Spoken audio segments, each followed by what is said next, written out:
Assalamualaikum warahmatullahi wabarakatuh. Bagaimana kabar rekan-rekan semuanya? Saya harapkan rekan-rekan semuanya dapat selalu sehat dalam menjalani perkuliahan.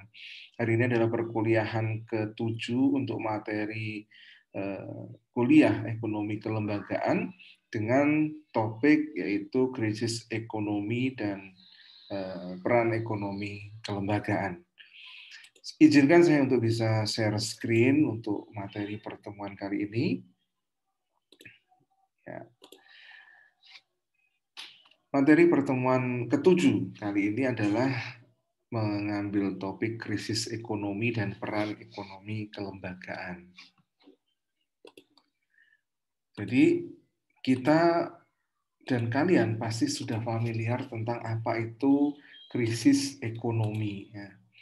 Krisis ekonomi itu muncul karena banyak faktor. Di Indonesia sendiri, krisis ekonomi pernah dan kalian pasti mengingat ada beberapa fenomena yang terjadi.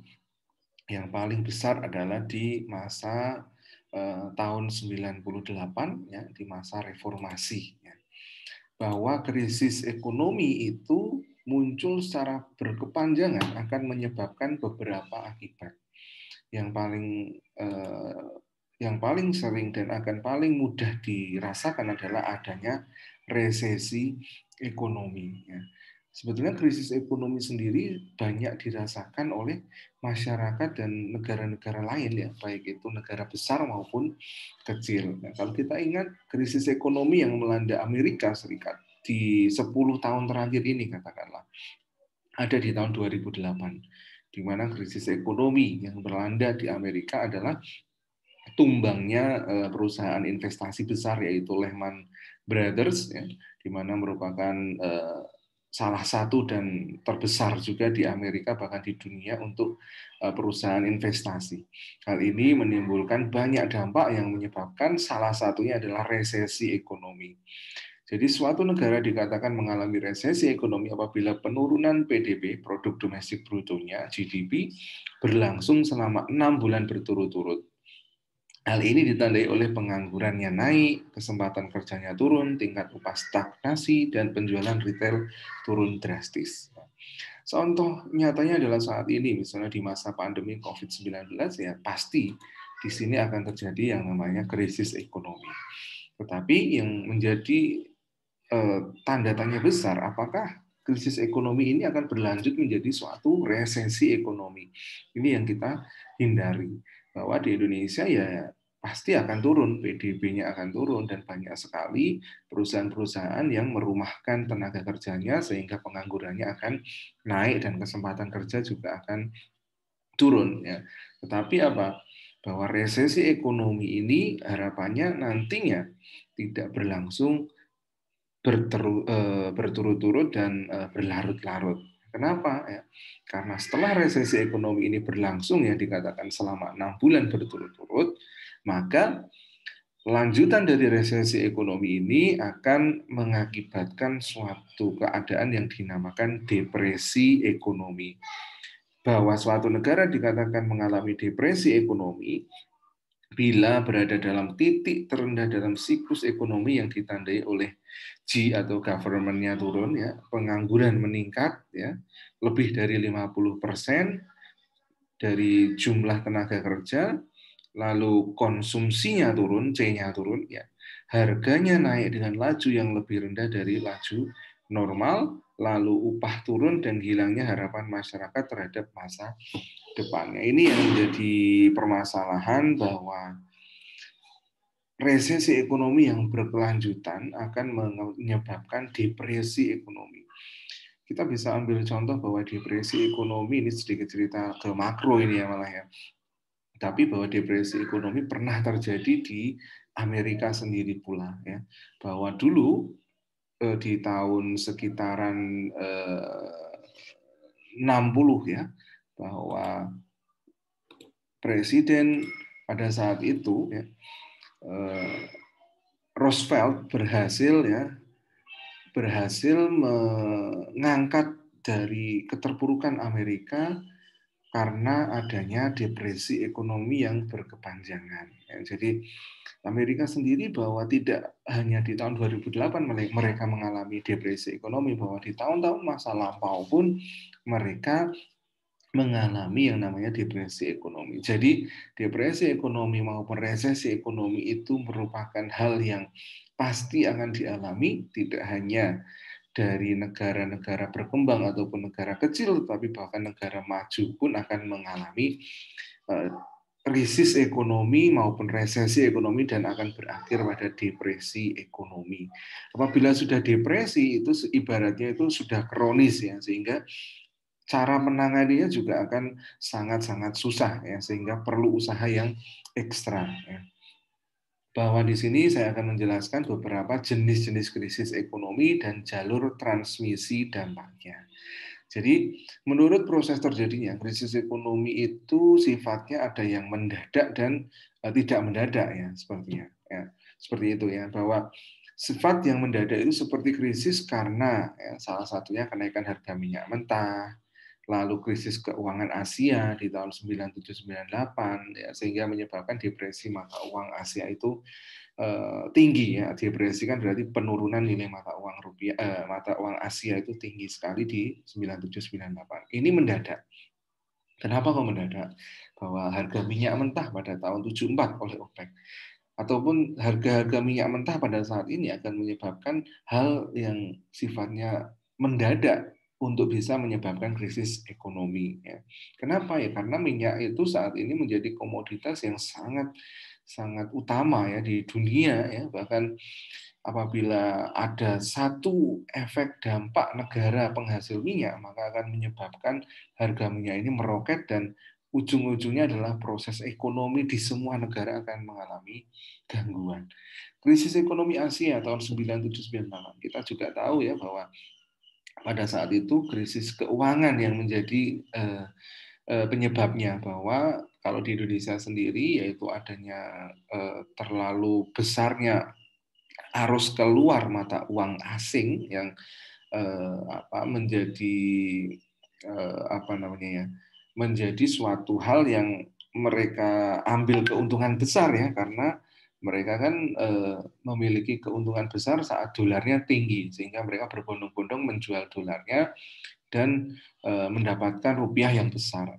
Sehingga apa? Sehingga mata uang rupiah pada saat itu di luar negeri itu apa namanya berkontainer-kontainer ya. Karena apa ya? Karena itu tadi, karena mereka menganggap bahwa ini suatu keuntungan saat dolar mereka akan dihargai lebih tinggi dari biasanya. Dan itu tidak siap negara-negara di Asia pada saat itu. Berikutnya adalah jenis krisis ekonomi lanjutannya tadi ya, dari keuangan, akibat dari krisis keuangan. Indonesia sendiri itu sebetulnya punya retensi ya sebetulnya, ataupun punya persiapan sebetulnya. Karena apa? Karena bermula dari krisis BAT ataupun di Thailand sendiri. Jadi rupiah itu bukan yang pertama menjadi negara, ataupun Indonesia menjadi negara dengan rupiahnya itu menjadi negara yang terkena dampak pertama, itu bukan. Bahwa sebelumnya ada yang paling dahulu itu adalah BAT atau Thailand. Lalu dilanjutkan dengan ringgit juga terkena. Nah, Indonesia pada saat itu kurang antisipasi ya. Sehingga apa? Sehingga rupiah juga menjadi terdepresiasi dari yang awalnya hanya 2.000 yang kita bayangkan menjadi sekitar 15.000 pada saat itu. Hal ini menimbulkan guncangan yang sangat besar terhadap sektor makronya tentunya ya. Yang itu tadi, bahwa kadang pemerintah Indonesia itu telat dalam menangani suatu isu yang penting ya di dalam membuat suatu keputusan. Contohnya ini tadi, bahwa krisis di Thailand dengan BAT-nya yang terdepresiasi sangat luar biasa, Indonesia tidak segera menyiapkan dari proses bagaimana cara menanggulangi itu. Sehingga pada saat ringgit kena, ternyata juga belum ada proses yang signifikan untuk mencegah bahwa nantinya akan berimbas di Indonesia. Terakhir ya terkena juga bahwa rupiah terdepresiasi. Contohnya lain mungkin saat ini juga ya COVID ya. Dulu pemerintah juga menganggap hal yang biasa saja, tetapi ya nyatanya sampai saat ini akan menjadi wabah yang berdampak luar biasa. Ini kelemahan Indonesia dalam mengambil keputusan. Salah satunya itu tadi kelembagaan yang kurang maksimal, kurang cepat, kurang elastis dalam kurang fleksibel dalam melihat situasi dan kondisi yang ada. Berikutnya adalah dari jenis krisis ekonomi itu sifatnya tidak mendadak melalui proses akumulasi seperti krisis global tahun 2008 sampai 2009. Ini tadi yang sudah saya jelaskan bahwa bermula dari krisis keuangan Amerika Serikat dan meluas ke Eropa dan Asia termasuk Indonesia. Pada tahun 2008 itu sebetulnya kita ada krisis ya. Makanya kita kenal dengan adanya kasus Bank Senturi pada saat itu ya, bahkan sampai saat ini terus berlanjut ya. Itu salah satunya sehingga pemerintah mengeluarkan bailout ataupun bantuan ya istilahnya ya untuk Bank Senturi, bahkan hingga saat ini menjadi suatu permasalahan yang tidak kunjung usai. Nah, pada saat itu memang pemerintah beralasan bahwa apabila ini tidak diselamatkan maka akan berdampak sistemik dan sistematis pada saat itu kalau kalian bisa mengikutinya. Dan kemungkinan itu benar juga ya karena memang pada saat tahun 2008 dan 2009 itu terjadi krisis global tetapi tidak mendadak. Itu suatu akumulasi. Akumulasinya kenapa? Bahwa di Amerika terlalu ya, menganggap mudah seseorang untuk mengambil hutang. Ya. Jadi kapitalis itu baik, ya. Cepat dapat uangnya, tetapi memiliki risiko yang sangat besar. Contohnya apa? Kenapa pada saat itu banyak perbankan di Amerika juga kolaps ya? Karena lebih tepatnya di sektor perumahan, karena diberikan kemudahan oleh pemerintah bahwa silakan yang mau ngambil utang yang mengambil utang kita permudah, padahal apa nyatanya mereka tidak punya pekerjaan yang baik, tidak punya latar belakang keuangan yang baik ya, sehingga apa? Sehingga mereka akan menciptakan kredit macet. Nah, saat kredit macet ini banyak sekali kredit macet perumahan sehingga ya akan menimbulkan krisis. Artinya ini suatu hal yang sebetulnya akumulasi ya. Jadi sudah dari tahun-tahun dulu mereka mempermudah proses utang ya, pengambilan utang, tetapi nyatanya masyarakat tidak mampu membayar sehingga banyak perbankan yang kolaps. Nah, ini yang menjadi penyebab krisis global, intinya yang menjadi penyebab krisis global di tahun 2008-2009. Nah, tuh. Lalu berikutnya adalah menurut sumbernya masih kalau tadi adalah menurut sumbernya ada yang sifatnya adalah sumber internal dan eksternal ya. Apa itu sumber internal ya? Yaitu yang pertama adalah produksinya itu tertekan, high cost ya, gagal panen, konsumsinya lesu karena akibat high price ya. Jadi lalu sumber eksternal adalah interest rate ya, tingkat suku bunga ya, lalu exchange rate ya, lalu loan problem. Nah, ini yang menjadi masalah menurut sumbernya bahwa krisis ekonomi itu bisa terjadi dua sumber yaitu internal dan eksternal. Internal itu sendiri karena dampak dari dalam negeri ya, dalam negerinya misalnya tadi produksinya tertekan akibat adanya gagal panen ya. Contohnya misalnya apa ya, beras katakanlah. Saat beras itu terjadi suatu wabah sehingga gagal panen, sehingga kita terpaksa banyak sekali mengimpor beras, maka ya salah satunya akan menyebabkan krisis ekonomi yang terjadi ya. Makanya saat ini Indonesia sangat menekan sekali adanya impor beras ya karena mereka menganggap bahwa terlalu banyaknya impor nanti akan menjadi salah satu sumber penyebab krisis ekonomi. Konsumsi lesu ya, saat ini contohnya kenapa kok ada PPNBM 0% untuk mobil katakanlah tertentu ya. Ya karena memang saat ini konsumsi di Indonesia itu lebih lesu dibandingkan biasanya, ya. Sehingga pemerintah mengambil beberapa tindakan untuk bisa mengatasi ini agar konsumsinya meningkat. Tidak hanya dari sektor transportasi, ya, mungkin banyak faktor, ya. Jadi misalnya dimudahkan pajaknya, lalu apa namanya, beberapa suntikan-suntikan bantuan dari pemerintah. Berikutnya adalah sumber eksternal, yaitu interest rate, ya. Jadi interest rate ini yang kadang menjadi faktor utama juga. Contohnya apa? Bahwa kita kenal Bank Sentral Amerika adalah the Fed, ya.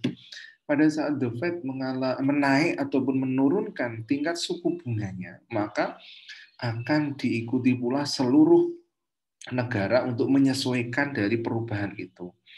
Misalnya tadi, ya, menaikkan tingkat suku bunga, ya tentu akan berakibat banyaknya masyarakat untuk memilih ataupun menabung di bank dibandingkan membelanjakan uangnya.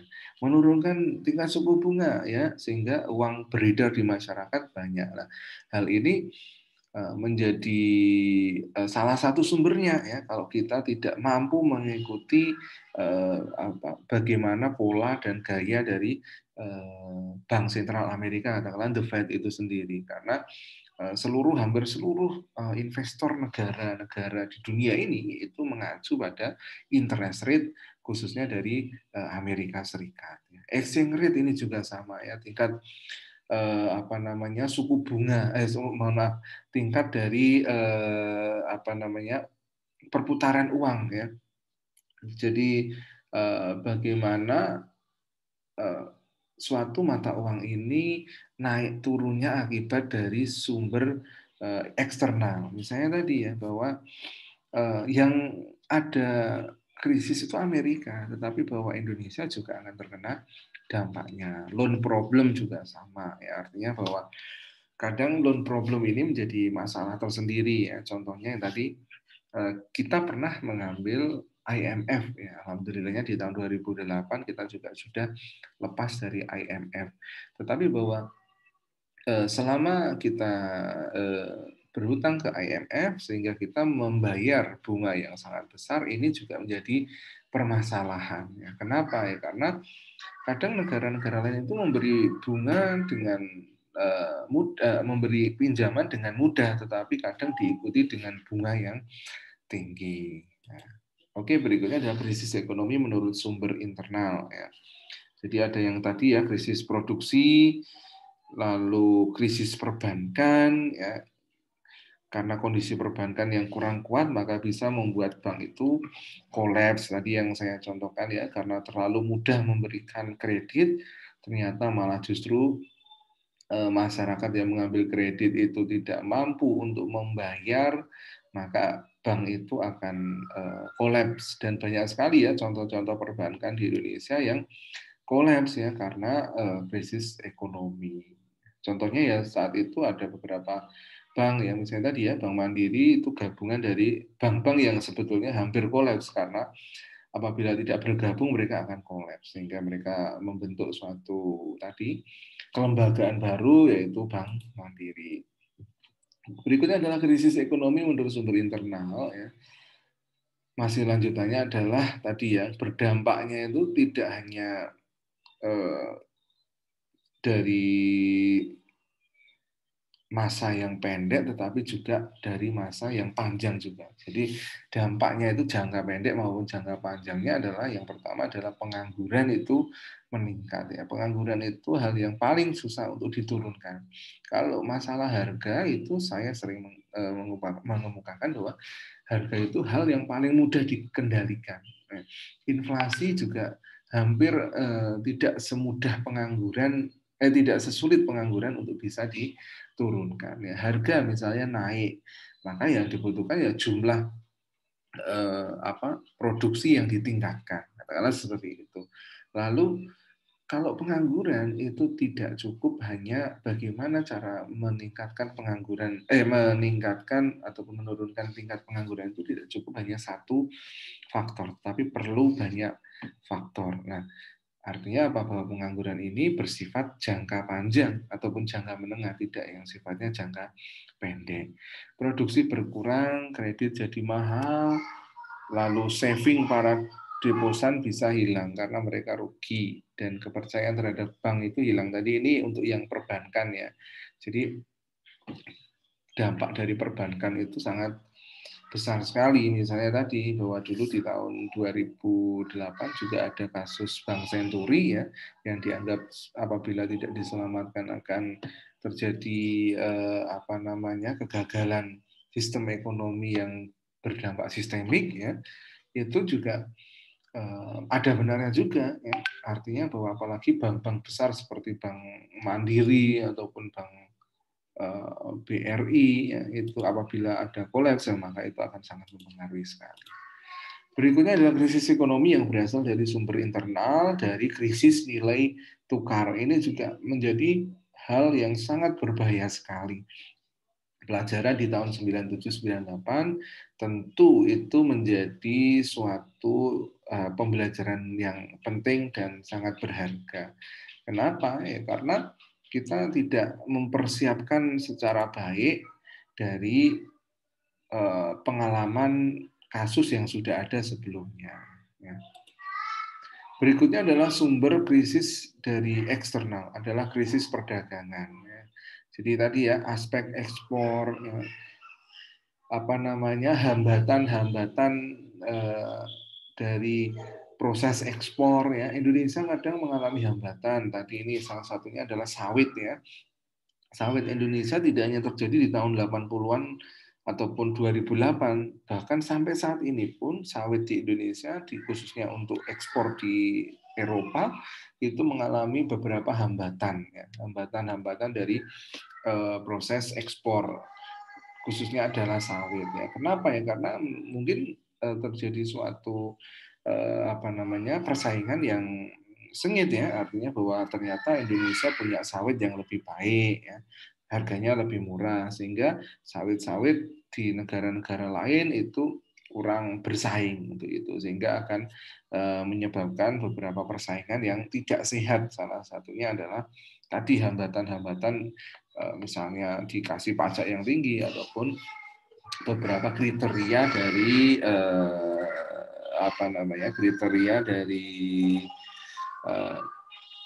sawit itu sendiri ya. Jadi misalnya harus sawit yang berkualitas, memiliki limbah yang tidak membahayakan. Oke, kita lanjut. Intinya bahwa krisis ekonomi itu akan menyebabkan rentetan dari krisis-krisis di sektor lainnya. Krisis produksi itu juga akan meningkat ataupun mengalami krisis. Kenapa? Karena tadi produksi itu bergantung pada ekonomi. Saat ekonominya lesu, sehingga menyebabkan konsumsi masyarakat lesu, produksi juga akan turun. Produksi turun akan menyebabkan pengangguran yang meningkat. Lalu berikutnya adalah krisis perbankan. Saat krisis produksi turun, ya, diakibatkan krisis ekonomi, ini salah satu siklus yang akan berlangsung. Ya. Krisis produksi turun, perusahaan tidak mampu membayar utang dari bank itu sendiri, sehingga kemungkinan untuk terjadi kolaps dari bank karena akibat dari gagal bayar dari para nasabah, khususnya dari sektor produksi itu akan tinggi, sehingga menyebabkan krisis perbankan. Nah, akibat krisis perbankan menyebabkan yang namanya krisis nilai tukar. Nilai tukar itu tergantung dari suasana negara itu ya. Misalnya ada perang ya ataupun ada suatu krisis lainnya ya. Itu kadang akan menyebabkan krisis nilai tukar itu akan terjadi. Dampaknya apa? Salah satunya misalnya krisis nilai tukar, para investor dari luar negeri itu tidak percaya lagi dari pemerintah di negara itu ya, sehingga mereka akan berbondong-bondong menarik uangnya dalam bentuk dolar mereka ya, yang menyebabkan negara itu harus membayar lebih tinggi dari seharusnya. Lalu berikutnya bahwa krisis ekonomi dari rentetan ini akan menyebabkan krisis perdagangan. Ya. Artinya bahwa akan terjadi pengaruh yang signifikan terhadap ekspor dan impor negara itu. Misalnya, ya, jadi kita harusnya itu $1 itu 2.000 dulu, ya kan? Saat kita membeli suatu barang, misalnya membeli mobil di negara A, ya, kita ingin mengimpor mobil di negara A, harusnya awalnya 200.000 dengan asumsi $1 2.000. Tetapi bahwa karena dolarnya meningkat menjadi 15.000, maka saat ini harga mobil di negara A itu yang kita impor menjadi lebih tinggi, sehingga kita akan tidak mampu melakukan impor dari negara A. Begitu juga dengan ekspor kita, karena dipandang mata uang kita lebih rendah dibanding negara A itu membeli lebih banyak produk kita, ya, tetapi dengan uang yang lebih sedikit, ya, bisa paham ya. Jadi kalau kita memandang konsep impor tadi ya, karena akibat nilai tukar yang tinggi, ya, maka kita ingin membeli jam tangan Rolex itu menjadi lebih mahal, ya, karena uang kita sedikit seakan-akan. Nah, tetapi orang luar negeri ingin membeli baju kita, ya, ataupun pakaian kita, itu di sini kok murah sekali ya di Indonesia ya, sehingga saya akan memborong banyak sekali dengan uang yang cukup sedikit ini ya, sehingga keuntungan dari negara tidak sesignifikan yang diharapkan. Itu krisis perdagangan. Lalu berikutnya yang terakhir adalah krisis modal ya, artinya bahwa krisis modal ini menjadi penting ya, tetapi di Indonesia sendiri yang krisis modal ini jarang ditemui, bahwa karena Indonesia lebih suka tadi ya, lebih suka menggunakan sistem padat karya dibandingkan padat modal. Sehingga di sini ada peran kelembagaan di dalam krisis, ada 4 aspek kelembagaan yang perlu difahami, yaitu kepemimpinan tadi ya. Kepemimpinan negara harus bisa mengambil keputusan di dalam situasi yang genting, itu harus tepat. Tata nilai tidak merusak tatanan nilai dari perubahan kelembagaan yang ada. Keorganisasian sosial ya, artinya jaringan sosial bagi ataupun yang ada di negara itu juga harus kuat ya, artinya kita harus bangga dengan punya asas gotong royong ya, artinya bahwa saat tetangga kita ataupun lingkungan kita mengalami kesulitan, kita akan berbondong-bondong membantu mereka. Dan tata pemerintahan yang sehat ya.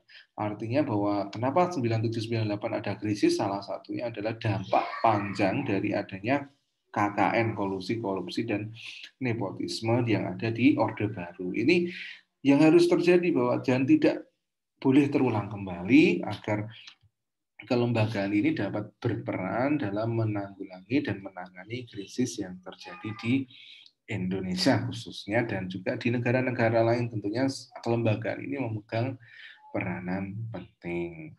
Mungkin itu aja untuk pertemuan ke-7 kita. Kurang lebihnya mohon maaf. Wassalamualaikum warahmatullahi wabarakatuh.